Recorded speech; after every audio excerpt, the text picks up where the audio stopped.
नमस्कार. स्टुडिओ संजीवनीमध्ये तुम्हा सगळ्यांचं पुन्हा एकदा मनःपूर्वक स्वागत.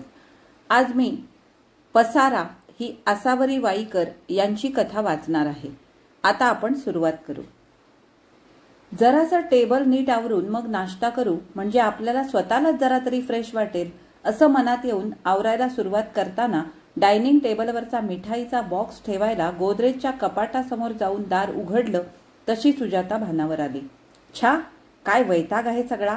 आत्ता माझं डोकंही काम देईना असं पुटपुटत तिनं परत टेबलाशी येत मिठाईचा बॉक्स खाली ठेवला, खुर्चीत बसकण मारली आणि दोन्ही हातांनी कपाळ धरून पुटपुटू लागली. एकही जण कामाचं नाही, आवरणं तर कुणाच्या गावीही नाही, पण पसारा करून ठेवण्यात आणि नीट ठेवलेल्या वस्तूही काम झालं की असेल तिथंच फेकून तो पसारा आणखी वाढवण्यात सगळे एकापेक्षा एक आघाडीवर असतात. निघून जावंसं वाटतं एक एकदा. नंतर 2 मिनिटं शांततेत गेली. सुजाता स्वतःचं कपाळ दाबत राहिली. जरा वेळानं स्वतःशीच जोरात ओरडली. नाही आवरणार मी काही आज. समजतात काय स्वतःला?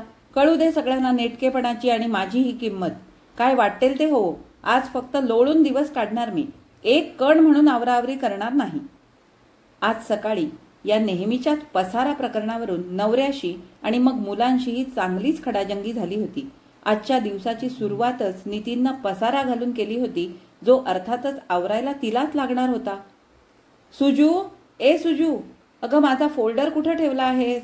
सारखी आवराआवरी करण्याच्या नादात कुठंही काहीही ठेवतेस आणि वेळेला काहीही सापडत नाही जागेवर. नितीन तारस्वरात बेडरूममधून ओरडला. 4 स्टोव्ह असलेल्या गॅसवर एकीकडे उपमा शिजत होता, दुसरीकडे चहाचं आधण ठेवलं होतं, तिसरीकडे नुकतीच भाजी फोडणीला पडली होती. 4थ्या स्टोव्हवर सुजातानं नुकताच पोळ्यांसाठी तवा चढवला होता आणि पोळपाट मांडून कणकेचा पहिला गोळा ती मळत असतानाच नितीननं मोठ्यांदा तिला हाकटलं होतं. अकारण तिच्या आवराआवरीची टिप्पणी ऐकून तिचा पाराच चढला. हातातला कणकेचा गोळा आणखी चेवानं मळतच ती बेडरूमच्या दाराशी पोहोचली. कशाला ओरडतो हे सुगीच? मी आवरत असते सतत म्हणून घराचं घरपण टिकलंय अजून. सुजातानं त्यातल्या त्यात मनावर ताबा ठेवून वाक्य टाकलं. ते ठीक आहे, पण माझी सगळी महत्वाची डॉक्युमेंट्स ठेवलेला फोल्डर कुठं ठेवला आहेस तो निळ्या रंगाचा? तो फोल्डरही मीच आणलेला आहे, एके दिवशी तुझ्या पसाऱ्याला वैतागून. आणि महत्वाची कागदपत्र तरी त्यात एकत्र ठेव हेही मीच सुचवलं, म्हणून आता अख्ख्या कपाटभर पसरलेल्या कागदातून एक सर्टिफिकेट शोधायची वेळ नाहीये. नाहीतर काल रात्रीच शोधायला सुरुवात करायला लागली असती. सुजाताचा आवाज पहिल्या वाक्यापेक्षा किंचित चढला. त्यानं ते ठीक आहे असं म्हणत आपले कष्ट हलक्यात घ्यावे हे तिला बोचलंच होतं. बऱ्याचदा माणसाच्या बोलण्याचा टोन हा त्याला मुळात तसा अपेक्षित नसतो किंवा त्याच्या स्वभावाशीही मिळता जुळता नसतोच, पण त्या क्षणाची परिस्थिती, त्या परिस्थितीचा मनावरचा ताण वाक्याला भलभलते अर्थ प्रदान करतात. सुजाताचं वाक्यही आता नितीनला आत्मप्रौढी वाटत तो तिच्याकडे बघून हात जोडत म्हणाला. तू खूप महानच आहेस Suju, no doubt about it. पण आज माझं मास्टरचं सर्टिफिकेट मला सबमिट करायचंच आहे HR ला. लास्ट डेट आहे त्याची. मला नितांत आवश्यकता आहे, नाहीतर इंटरनॅशनल लेव्हलच्या कोर्सला रजिस्ट्रेशन होणार नाही माझं. ते सर्टिफिकेट ठेवलेला फोल्डर कुठं आहे ते कृपा करून सांगशील का? मग तुझं हवं तेवढं कौतुक करतो. सुजाताचा मनातल्या मनात उसळलेला ज्वालामुखी तिनं एक क्षण डोळे घट्ट मिटून शमवला आणि म्हणाली, गरज आणि अपेक्षाही नाही मला तुझ्या कौतुकाची. फक्त कुठल्याही गोष्टीला मलाच जबाबदार धरणं तरी करू नका. असो, मी कुठं सांगितलं होतं आणि तू कुठं शोधतो आहेस? कपाटातल्या खालून 3ऱ्या कप्प्यात म्हणाली होतीस तू. हे बघ, अख्खा कप्पा रिकामा केला तरी फोल्डर सापडला नाही. नितीननं कपाटातल्या 3ऱ्या कप्प्यातून काढलेलं सामान फेकलेल्या बेडवरच्या ढिगाकडं हात करत म्हटलं. पांडुरंगा, तुला का रे दया येत नाही माझी? कपाट आणि वॉर्डरोब यात फरक आहे की नाही? महामानवा, गोदरेजच्या कपाटात बघ आणि त्यातून नाहीच सापडला तर मला हाक मार. ते कपाट बेडवर मोकळं करण्याचं सत्कृत्य तेवढं टाळा आता. असं म्हणत ती तिथून किचनच्या दिशेनं वळली.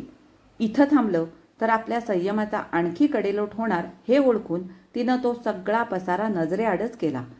स्वतः शेवटच्या क्षणी जागं व्हायचं आणि माझ्यावर ताशेरे झाडायचे. आज लास्ट डेट आहे म्हणजे थोडी मुदत दिली असेल ना HR नं. पण हे महाशय अगदी नरड्याशी आल्याशिवाय कुठले बघायला?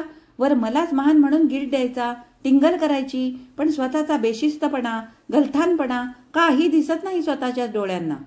असं पुटपुटत तिनं पोळी लाटायला सुरुवात केली. 4 पोळ्या लाटून होत आहेत तोवर आंघोळ करून आलेला लेक आई नाश्ता म्हणत स्वयंपाकघरात आलाच. मन्या, तिघांसाठी ताटल्या चमचे घे ना, विसरलेच बघ मी ठेवायचं, असं ती म्हणाल्यावर हो मा घेतो मी असं म्हणून तो ट्रॉली उघडून ताटल्या घेऊ लागला. सुजातानं उपम्याची कढाई डायनिंग टेबलवर नेऊन ठेवली. इतक्यात सापडला बघ फोल्डर, सर्टिफिकेटही सापडलं त्यात, असं म्हणत नितीन तिथं आला. सुजूनं फोल्डरची आयडिया केली म्हणून सगळं एके ठिकाणी नीट ठेवलं गेलंय हे त्याला मनोमन जाणवलं होतं. तिनं मात्र त्याच्या बोलण्यावर काहीच प्रतिक्रिया दिली नाही. तेवढ्यात लेक म्हणाला, आई ताटल्या चमचे घेतले, वाढशील प्लीज. नितीनच त्यावर पटकन म्हणाला, मी वाढतो, चल मन्या, आई पोळ्या करते ना. यावरही ती काहीच बोलली नाही.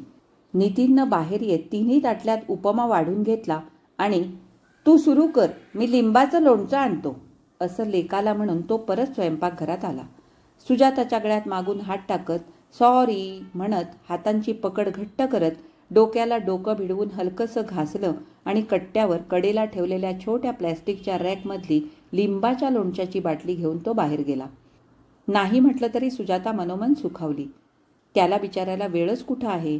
5 दिवस सकाळी निघतो ते जेवून झोपायला घरी आल्यासारखा येतो. विकेंडलाही त्या लॅपटॉपमध्ये डोकं घातलेलंच असतं. एक पसारा आणि थोडी बेशिस्त सोडली तर तसा कुठलाच दुर्गुण नाही त्याच्याकडं. मला सुद्धा दमली असशील तर आज पूर्ण आराम कर, बाहेरून जेवण मागवू, असं म्हणत काळजी घेत असतो. कुठल्याच गोष्टीचा अट्टहास करून त्रास देणं तर कधीच नाही. जाऊ दे, किरकोळ गोष्टींवर चिडणं आपणच सोडून द्यायला हवं, असं मनाशी म्हणत ती पोळ्या लाटू लागली. पुरेशा पोळ्या झाल्या तेव्हा तिनं तव्याखालचा गॅस बंद केला. भाजी तोवर शिजली होतीच. दाण्याचं कूट घालून ती जरा हलवली. तिघांचे डबे भरून त्यांच्या त्यांच्या लंच बॅग्समध्ये घातले. कपात चहा ओतून ते बाहेर टेबलवर आणून ठेवले आणि मग पुन्हा पुढच्या पोळ्या लाटू लागली. तितक्यात आई, काल तुला सांगितलेला पेन्सिल बॉक्स आणलास का? करेक्ट नंबर बघून आणलास ना? असं इंजिनिअरिंगच्या पहिल्या वर्षाला असलेल्या लेकानं बाहेरूनच विचारलं. हो राजा, नीट बघूनच आणल्यात. ताईच्या झेरॉक्सच्या कागदांच्या पिशवीत आहे तो बॉक्स.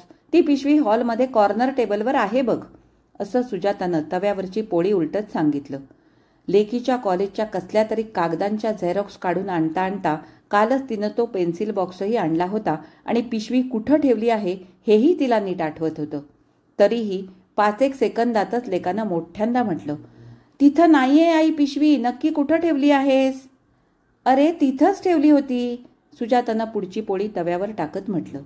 अरे जरा इकडं तिकडं बघ, हल्ली आईच्या लक्षात राहत नाही काही वेळा, असं नवऱ्यानं खरं तर सहज म्हटलेलं वाक्य सुजाताला चेष्टेखोरपणा वाटला आणि मनातल्या मनात सुजाताचा जणू विस्फोट झाला. आपल्याला हल्ली मध्येच एकदम आठवेनासं होतं हे खरंय. कालही तसंच काहीतरी झालंही होतं. पण स्वतः काही काम न करता माझ्या विसरभोळेपणाची टर उडवण्याचा याला काय अधिकार? मुळात विचारलंय का याला कुणी काही?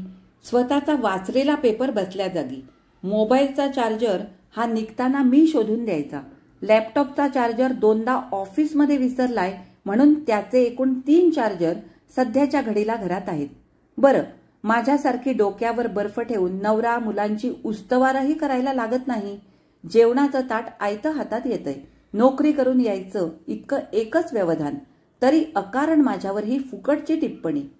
असा मनाचा तडफडाट सोबत घेऊनच तिनं तव्यावरची होत आलेली पोळी 2-3दा उलटून मग खाली उतरवली. मग गॅस बारीक करून तिरमिरीत बाहेर येत ती लेकाला म्हणाली, तिथंच ठेवली होती मी पिशवी, तू डोळे उघडून नीट बघितलीस का? आता डोळे उघडून म्हणजे काय आणखी? तूच बघ इथं काही दिसतंय का? असं म्हणत लेकानं कॉर्नर टेबलकडे हात केला.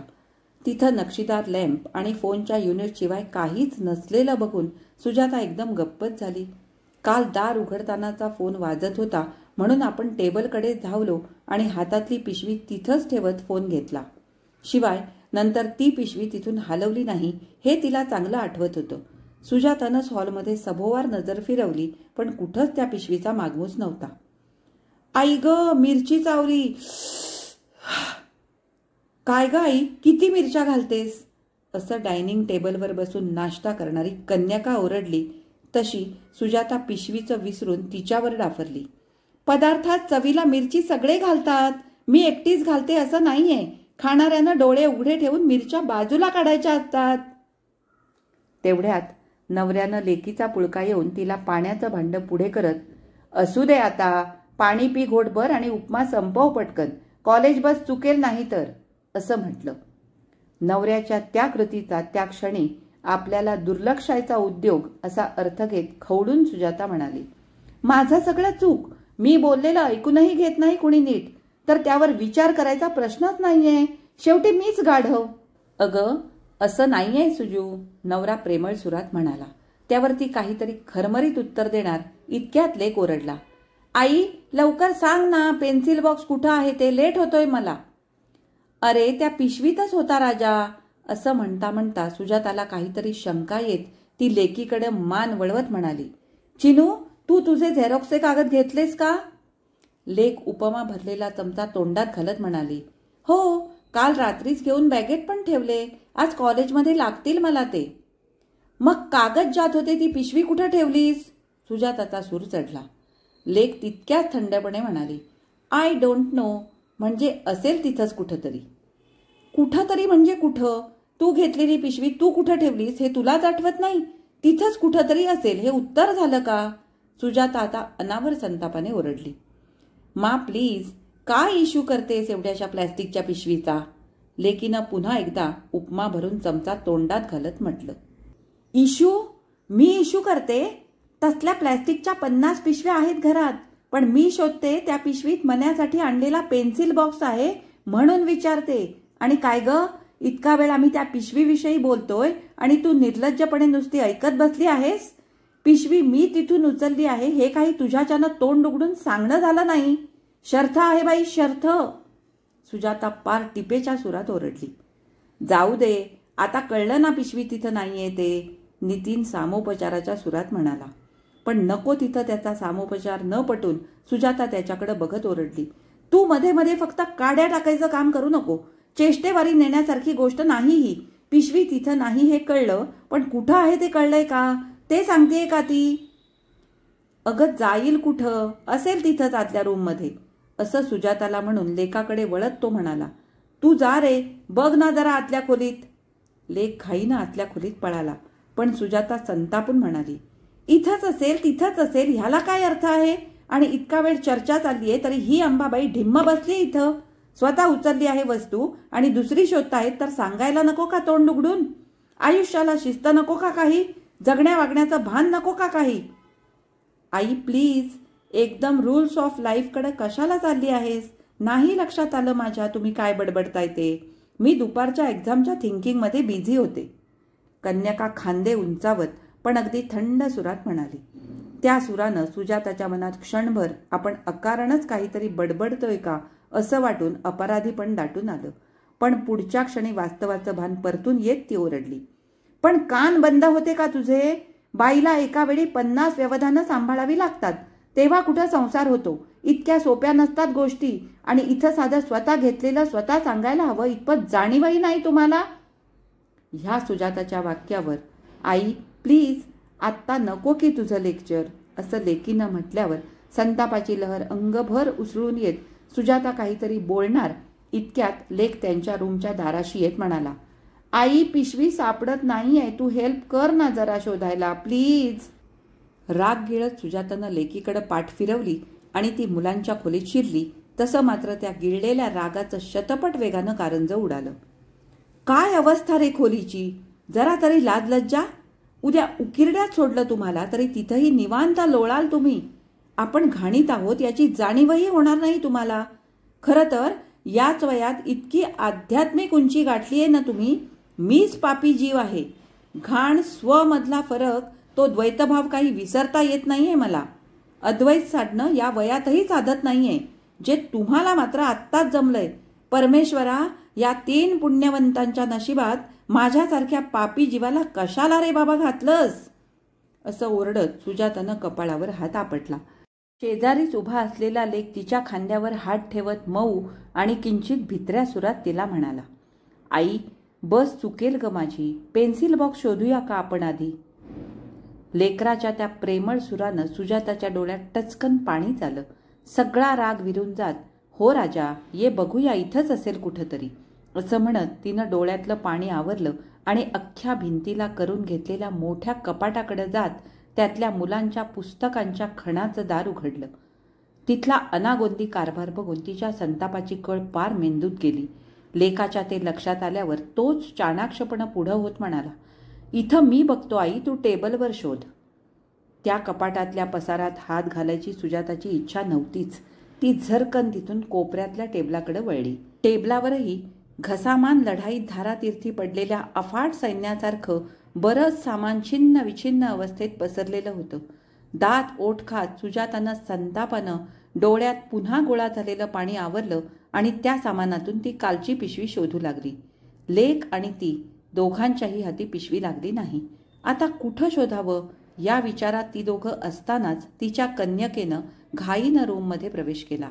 चाललेल्या अध्यायाशी आपला काहीही संबंध नाही अशा आविर्भावात तिनं मेरा लाल दुपट्टा मलमल का असं गुणगुणत स्वतःचं कपड्यांचं कपाट उघडून त्यातून आपली लाल ओढणी फसकन बाहेर ओढली आणि जादू झाल्यासारखी त्या ओढणीसोबत एक प्लॅस्टिकची पिशवीही बाहेर येत खाली पडली. स्टाईलमध्ये खांद्यावर ओढणी टाकण्याच्या नादात असलेल्या लेकीला खाली पडलेल्या पिशवीची जाणीव नव्हतीच. मात्र सुजातानं मन्या ही बघ हीच ती पिशवी असं म्हणत पुढं होत ती पिशवी हस्तगत केली. त्यात आशाळभूतपणे हात घालून हाती लागलेला पेन्सिल बॉक्स एकदाचा लेकाच्या हाती ठेवला आणि मग लेकीकडे वळून चिडक्या सुरात म्हणाली, ही पिशवी ठेवायची जागा आहे का? कुणाच्या काकालाही सापडली नसती पिशवी अगदी महिनाभर शोधूनही. चील मॉम चील, मिळाली ना पिशवी, आता उगीच चिडून कशाला बीपी वाढवून घेतीयेस असं लेकीनं म्हटलं आणि खरंच सुजाताचं बीपी शूट होऊन ती ओरडली. शरम वाटते का काही आपल्या वागण्या बोलण्याची? ती सासू उद्या उठता बसता माझा उद्धार करणार आहे. इतकी झिजते घरासाठी तरी शेवटी वाट्याला दूषणच येणार आहेत माझ्या. फसकन हसत येता जाता काय त्या सासूकडे पोहोचतेस ग तू आई? जगू दे तिला बिचारीला शांततेनं. तूही कूल डाऊन हो आणि तुझं काम कंटिन्यू कर माय डिअर मॉम असं म्हणून लेकीनं टेबलावरच्या ढिगाऱ्यातून काढलेली स्वतःचीच एक खांद्याला लटकवली सुद्धा. तितक्यात थँक्यू फॉर पेन्सिल बॉक्स, आज अगदी हवाच होता ग. लव्ह यू मॉम, निघतो मी असं म्हणत लेकानं तिच्या गालांवर ओठ टेकत स्वतःची ती जड सॅक खांद्यावर घेतली आणि तो बाहेरच्या दिशेला वळला. त्याच्या पाठोपाठ बाहेर येत अरे डब्याची पिशवी विसरशील असं म्हणत सुजातानं डायनिंग टेबलवर भरून ठेवलेल्या दोन्ही मुलांच्या लंच बॅग्स हातात घेतल्या. दोन्ही पोरांनी त्या पिशव्या तिच्याकडून आपल्या हातात घेत बाय मॉम म्हटलं आणि लेकीनं पुढं सो स्वीट ऑफ यू असंही म्हटलं. राग पार गेला होता असं नाही, पण तो किंचितसा निवला आणि कसं व्हायचं ह्यांचं अशा आविर्भावात मान हलवत देवा परमेश्वरा म्हणत पोरं बाहेर पडता क्षणी सुजाता स्वयंपाकघरात आली. नाश्त्याच्या ताटल्या सिंकमध्ये ठेवत असलेल्या नवऱ्याकडे पाहत ती म्हणाली, आजही पोरांच्या ताटल्या तूच उचलल्यास का? त्यांच्या हाताला सवय नको का? असले लाड करत जाऊ नकोस ना तू. उद्या सासरी अशीच वागली पोरगी तर सासू म्हणेल आईनं वळण नाही लावलं पोरीला. तिथं बापाचं नाव नाही खराब होत, आईचाच उद्धार होतो. गालातल्या गालात हसत नितीन म्हणाला, ह्या तुझ्या अशा बोलण्यामुळेच पोरं हसतात तुला. आत्ताच्या काळात कुठं काय सासू वगैरे घेऊन बसलीस? ती सासू ही आजच्याच जमान्यातली असणार आहे हे विसरतीयस तू.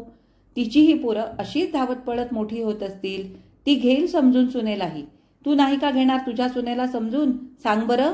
मुळातच इतकी गोड आहेस ना तू असं म्हणत त्यानं लाडात येत तिच्या खांद्यावर हात टाकला. मात्र स्वतःची चेष्टा आणि त्यातही मुलांना जरा तरी शिस्त ही हवीच या तिच्या मताला नितीनचं महत्त्व न देणं हे सुजाताला पटतच नव्हतं. त्याचा हात झिडकारत ती म्हणाली, काळ कुठलाही असो, नीटनेटका संसार व्हायचा तर घरातल्या माणसांना शिस्तही हवीच. त्यात घरच्या बाईला तर आधी शिस्त हवी. म्हणजे नशिबाला तुमच्यासारखी बेशिस्त माणसं आली तरी घरात टेकण्यापुरती तरी जागा राहते. नाहीतर सगळाच चावळा गोंधळ व्हायचा मग. जगण्याला थोडं तरी असं तिचं वाक्य मध्येच तोडत नितीन तिला म्हणाला, जगण्यातल्या आणखी बऱ्याच महत्वाच्या गोष्टींची सविस्तर चर्चा आपण रात्री नक्की करू. आता मी निघतो राणी सरकार, नाहीतर लेट मार्क पडायचा. आणि स्वयंपाकघरातून बाहेर पडला. त्याच्या पाठोपाठ बाहेर येत ही घ्या डब्याची पिशवी. मी आहे की घरगडी. तुम्हा सगळ्यांची सेवा करण्यासाठी आणि सगळ्यांचे पसारे आवरण्यासाठीच तर करून आणलंय मला. चांगली होती ती नोकरी सोडायलाच नको होती मी, पण मलाच हौस ना सुखाचा संसार करायची, ते माझ्याच अंगलट येते आता. काही अंगलट आलेलं नाही. चिल मॉम चिल, असं मुलांसारखं त्यांच्या टोनमध्ये म्हणून हसत तिच्या हातातून नितीननं डब्याची पिशवी घेतली.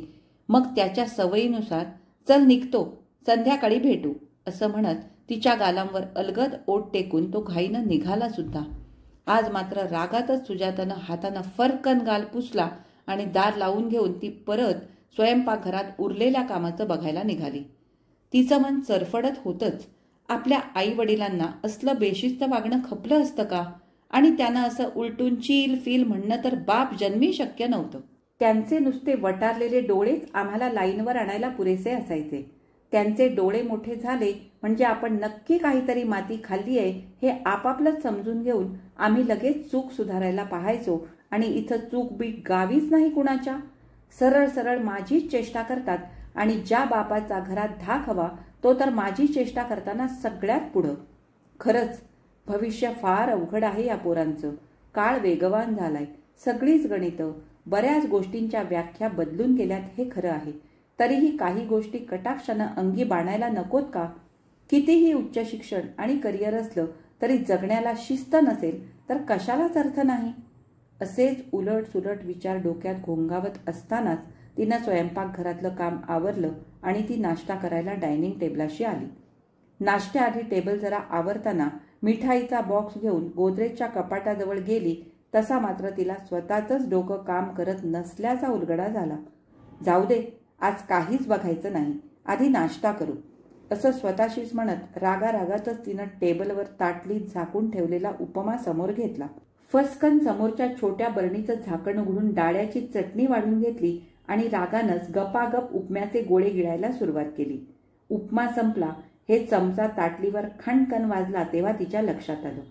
टेबलवरचाच एका बाजूचा कागदपत्रांचा छोटा ढीग कोपऱ्यात चारून त्यामागचा तांब्या तिनं पुढं ओढला आणि भांडभर पाणी गटकन प्यायली. लवंडू नये म्हणून कसल्या कसल्या वस्तूंच्या सगळ्यात मागं सारून ठेवलेला थर्मास उचलून पुढ्यात घेतला. कपांच्या छोट्याच्या स्टँडवर लटकलेला कप काढून घेऊन त्यात थर्मासमधला चहा ओतला. मनासारखा आल्याचा स्वाद असलेला, हवा तसा आणि तेवढाच गोड असलेला स्वतःच केलेला गरमागरम चहा पिताना ती जराशी ताजीतवानी झाली. मन किंचित हुशारलं. मात्र रागानं अजून मनाचा कब्जा सोडला नव्हता. फक्त चहानं तजेलदार झालेल्या मनानं तिला आराम करण्याचा प्लॅन काय हे ठरविण्यात मदत केली. हॉलमध्ये कुणीही लुडबुडलेलं मला चालणार नाही. ऐनवेळी कुणी टपकलं तर तेवढी तरी अब्रू राहते माझी. या तिच्या एकदा अत्यंत संयम संपून चंडिकावतार धारण केलेल्या अवस्थेत दिलेल्या धमकीला तेवढी त्यातल्या त्यात सगळी वचकून होती. त्यासाठीही तिला डोळ्यात तेल घालून राहायला लागायचंच. पण हल्ली तिनं कटाक्षच ठेवल्यानं तेवढंच आदलं होतं. म्हणूनच आत्ता तिनं ठरवलं की नुकतेच केरवारे आवरले आहेत त्यामुळं उशी घेऊन हॉलमध्ये सरळ फरशीवरच आडवं होऊया. तिथं छान नेटकेपणा असल्यानं आपली चिडचिड न होता मन प्रसन्न राहील. डोळ्यासमोर कसला म्हणून त्या पसाऱ्याचा मला एक कणही दिसायला नको. उशी घेऊन ती खरंच हॉलमध्येच आडवी झाली. डोकं शांत व्हावं म्हणून फॅन वाढवून अगदी पूर्ण वेगानं सोडला. पावसानं चकवा दिल्यानं हवेत अजून चांगलाच उष्मा होता त्यामुळं जोराचा फॅन बाधणारही नव्हता. जेमतेम 20 मिनिटं अर्धा तास गेला असावा. एकदम तिला तहान लागल्यासारखं वाटलं. राग नाही म्हणायला किंचित रोडावला होता. ती उठली. टेबलावर पाण्याचा तांब्या, बाटली आहे की नाही, असली तर कुठे आहे वगैरे काही न शोधता थेट स्वयंपाकघरात गेली आणि फिल्टरच्या नळाखाली भांडं गच्च भरून तिनं ओठाला लावलं. जीव शांतावल्यासारखं वाटणं अनुभवत स्वयंपाकघराच्या बाहेर येता येता तिला पसाऱ्यानं माखलेलं डायनिंग टेबल दिसलं. पुन्हा क्रोधाग्नी उफाळून येत तिनं स्वतःशीच म्हटलं, काय वाटेल ते हो, आज पसारा नाही म्हणजे नाहीच आवरणार. आणि पुन्हा विसाव्यासाठी हॉलकडे मोर्चा वळवणार इतक्यात समोरच्या बेडरूममधल्या सकाळी नितीननं केलेल्या बेडवरच्या पसाऱ्यातला ढीग तिला दिसला. त्या ढिगामुळं आधीच उफाळलेल्या क्रोधाग्नीची आणखी एक ज्वाळा उंच जाणार इतक्यात तिथल्या एका वस्तूनं तिला स्वतःकडे खेचून घेतलं.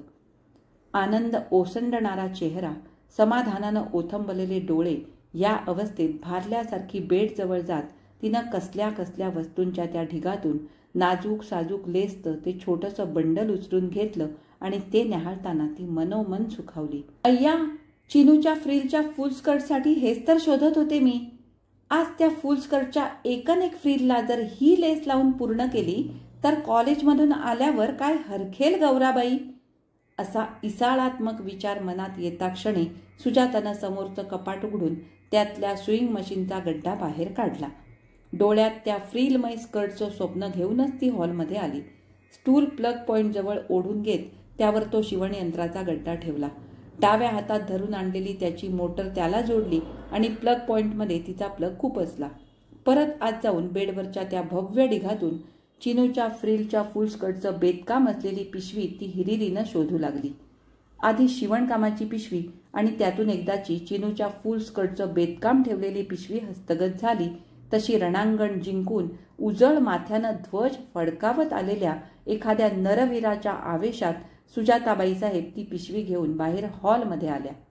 डायनिंग टेबलाशी असलेली एक खुर्ची त्यांनी मशीन ठेवलेल्या स्टूल समोर ठेवली आणि मन लावून त्यांचं शिवणकाम सुरू झालं. सगळं बेदकाम तयारच होतं. सुजातानं आधी सगळ्या फ्रिलच्या कडांना लेस लावून घेतली आणि मग भराभर त्या पट्ट्या स्कर्टच्या मुख्य कापडाला ठराविक अंतरात जोडून घेतल्या.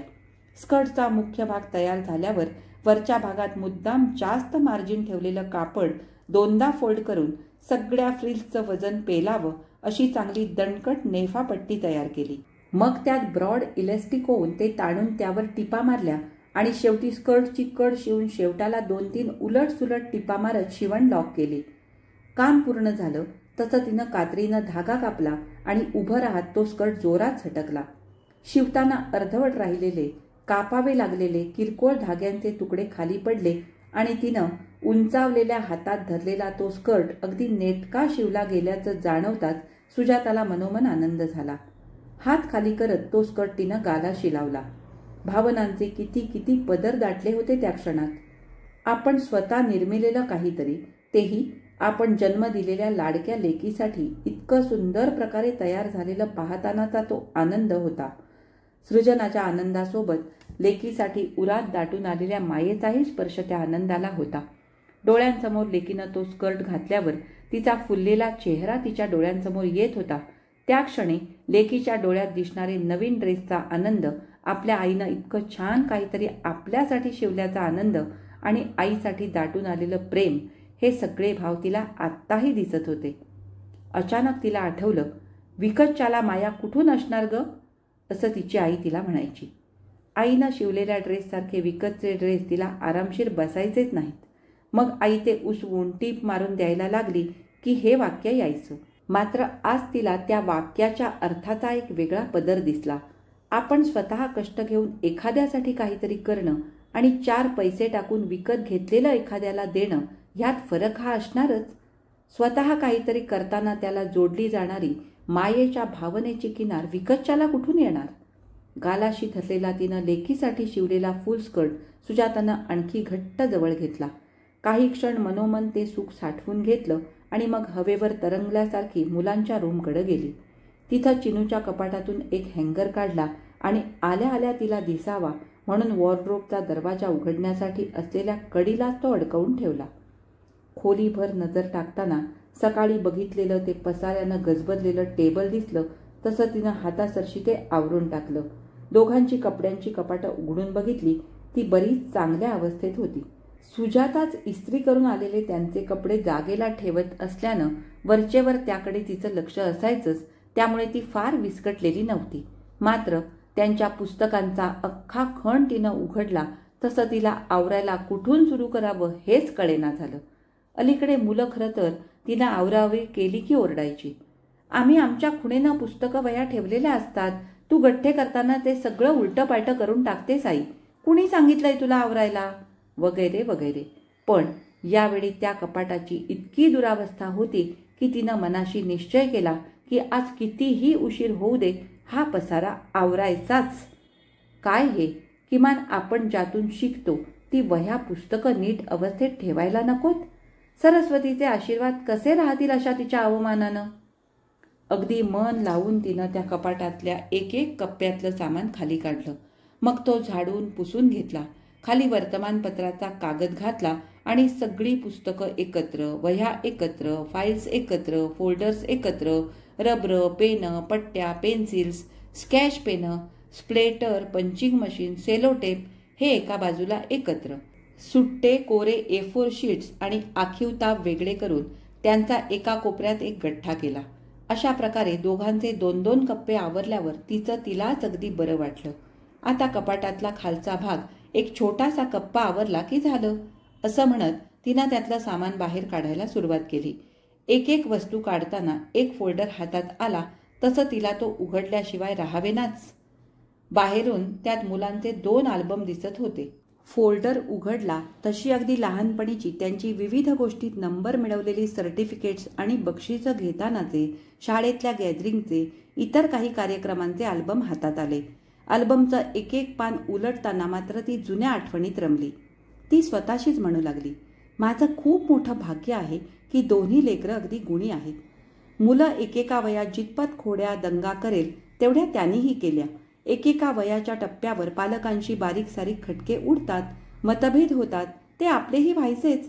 पण एकूण अभ्यासातलं गांभीर्य आणि आपण काही बाबतीत घालून दिलेली शिस्त त्यांनी कायमच राखली. अकारण उलट बोलणं, उद्दामपणा, अरेरावी, वाह्यातपणा कधीच केला नाही. अवास्तव हट्ट कधीच नाहीत. काही समजावून सांगितलं तर ते समजून घेण्याची वृत्ती, असे सगळे चांगले गुण आहेत त्यांच्याकडे. आयुष्याच्या गतिमानतेचा शाप मात्र आता सगळ्यांनाच आहे. त्यामुळं आपल्या वेळे इतकी काटेकोर शिस्त त्यांना जमत नाही. पण महत्त्वाच्या बाबतीत, अभ्यासात त्यांची कधी टाळाटाळ नसते. आपल्याला त्याबाबत कधीच रक्त आटवायला लागलं नाही. एकदा शाळेच्या पहिल्या 2-4 वर्षात लक्ष घालून अभ्यासाची जी शिस्त आपण लावून दिली ती त्यांनी आजतागायत पाळली आहे. या सगळ्या भाग्यानं परमेश्वरानं आपली झोळी काठोकाठ भरली आहे या विचारानं तिचे डोळे पाणावले. अल्बममधल्या दोघांच्याही लहानपणीच्या छोट्या छब्यांवरून हात फिरवून तिनं आपल्या मायेची तृप्ती केली. जरा वेळानं, चला अजून बरंच आवरायचं बाकी आहे असं मन म्हणालं तसं अल्बम परत फोल्डरमध्ये ठेवत ती पुढचं सामान बाहेर काढायला लागली. त्यात एका कागदाचे कोपरे किंचित दुमडलेले दिसले. तसे ते सरळ करताना ती लेकाची 12वीची मार्कलिस्ट असल्याचं तिच्या लक्षात आलं. पुन्हा तिच्यातली कर्तव्यदक्ष आई जागृत झाली. एकदा नीट समोर बसवून दोघांना समजावायला हवंच की आयुष्यात कितीही उत्तुंग यश आणि पैसाही मिळाला तरी आपल्या गोष्टींची शिस्त आपणच सांभाळावी लागते आणि ते खूप महत्त्वाचंही असतं आयुष्यात. त्यासाठी नोकर नाही ठेवता येत आपल्याला, असं मनाशी पक्क ठरवून तिनं तोही कप्पा आवरला. मग त्या मोठ्या खोलीतले समोरासमोरच्या भिंतीशी असलेल्या दोघांच्या 2 बेड्सवरची बेडशीट्सही तिनं बदलली. सगळी खोली मनासारखी लख्ख दिसू लागली तशी ती समाधानानं तिथून बाहेर आली. हॉलमध्ये येताच घड्याळावर नजर गेली तर ते 2:15ची वेळ दाखवत होतं. असं कसं वेळेचं भान विसरलं म्हणत तिनं कपाळाला हात लावला. सध्या 2 दिवस कामवाल्या बाईची सुट्टी असल्यानं तिनंही आज 11 वाजता बेल वाजवली नव्हती. शिवणकाम आणि आवराआवरीसहित सुजाताचा वेळ भुरकन निघून गेला होता. आता झालाच आहे उशीर तर सकाळी आपल्या रूममध्ये नितीननं केलेला पसाराही आवरू म्हणत ती आधी त्यांच्या बेडरूमकडे गेली. त्या मानानं तिथला पसारा लवकरच आवरून झाला. मग सिंकमध्ये पडलेली सकाळची किरकोळ भांडी आवरून ती आंघोळीला गेली. तोवर 3:30 झाले होते. नंतर पूजा करताना, आज माझ्यामुळं तुम्हाला पण उशीर असं देवाना म्हणत तिनं पूजा आवरली. आता मात्र भूक जाणवत होती. जरा स्वस्थपणं तिनं जेवण केलं. पोटात अन्न गेलं तसं आज किती काम झालं हे जाणवायला लागलं. एरवी दुपारी झोपत नसली तरी तिला आज आडवं व्हावंसं वाटायला लागलं. पण अडनिड्या वेळेला झोपलं तर रात्री झोपेचा प्रश्न येतो, नकोच ते असं स्वतःशी म्हणत तिनं लायब्ररीतून आणलेलं पुस्तक हातात घेतलं. तोवर फोनची रिंग वाजली.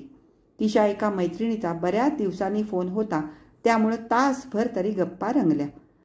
फोन ठेवला तसं तिला आपण किती बडबड केली याची जाणीव झाली आणि थोडंसं थकल्यासारखंही वाटलं. आता मस्त चहा करू, त्याशिवाय काही खरं नाही असं मनात आलं तशी ती किचनमध्ये गेली. मात्र प्रत्यक्षात तिथं भांडभर पाणी पिऊन बाहेर येत, जाऊ दे जरा 10 मिनिटांनी टाकू चहा असं म्हणत सोफ्यावर बसली. मघाशी काढलेलं पुस्तक उघडलं आणि ते वाचता वाचता आडवी झाली. मा, बरं वाटतंय ना? खूप दमलीस का? अशी कशी संध्याकाळची झोप लागली तुला एकदम आज? असे लेकाचे हळुवार शब्द कानावर आले तसे तिनं पटकन डोळे उघडले तर दोन्ही लेकरं सोफ्याजवळ गुडघ्यांवर बसली होती आणि नितीन समोर उभा होता. तिनं डोळे उघडल्यावर तो म्हणाला, काही होतंय का सुजू तुला? नाही रे, असं म्हणत ती उठून बसू लागली तर लेकीनं तिला उठू न देता म्हटलं, मी तुला जरा डोकं दाबून देते म्हणजे बरं वाटेल. दिवसभर आवरायच्या मागं होतीस ना आज, दमशील नाही तर काय. अगं चुकून लागला डोळा, काही होत नाहीये मला आणि स्वयंपाकाचंही बघायला पाहिजे, सरक बघू. असं म्हणत ती उठायला लागली तर परत तिला झोपवत लेक म्हणाला, बाबांनी पार्सल आणलंय, काही करू नकोस आत्ता. किती वाजले बघ, तुला गाढ झोप लागली होती. लॅचकीनं दार उघडलेलंही कळलं नाही तुला. मग बाबांना कॉल केला तर ते म्हणाले की नका उठवू, दमली असेल. मी 15 मिनिटात पोचतोच आहे घरी, येताना पार्सल घेऊन येतो. आत्ता बाबा आले मग उठवलं आम्ही तुला. आणि ए मॉम, माझा स्कर्ट खूप क्यूट शिवला आहेस हं तू. You are the best fashion designer in the world. असं म्हणून लेकीनं तिला एक गोड पापी दिली. आणि मा, आमची रूम आणि कप्पे किती क्लीन दिसत आहेत. थँक्यू सो मच मा फॉर दिस. असं म्हणत लेकानं तिचा हात हातात घेतला.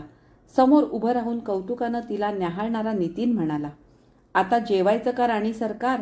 आणि हे बघ, तू फ्रेश हो आणि नुसती टेबलाशी येऊन बस, आम्ही सगळं वाढून घेतो. दिवसभर इतकी तडतड करून चांगलीच दमली असशील. जेव आणि झोप लगेच. परत 5चा अलार्म असतोच तुझा. जरा उशिरा उठ म्हटलं तर काही जमत नाही तुला. तर काय, एखाद दिवस नुसता भात चालतो ग आई डब्याला. नको इतकी धडधड करू. आता फार दमली असशील तर उद्या लेमन राईस नाही तर टॉमॅटो राईस दे डब्याला, कळतंय का? कन्यका म्हणाली, as matters ma, you are going to cross half of the 40s. आता जरा दगदग कमी कर.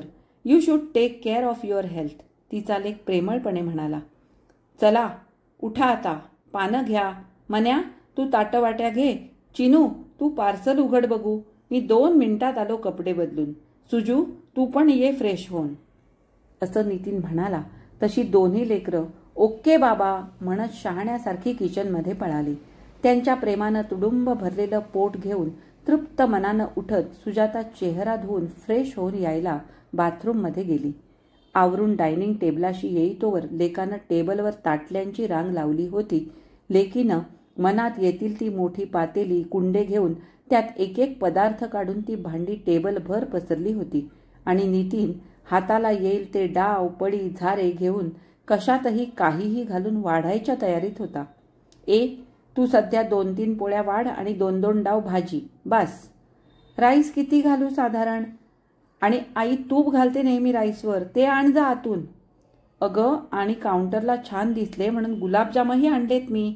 याला काचेचे बाऊस लागतील ना? बाबा, फार रस नसेल तर ती भाजी पानातच घाला, म्हणजे एका वाटीत गुलाबजाम घालूया. नो, भाजीचा रस सगळ्यात मिसळला तर चव मिक्स होते.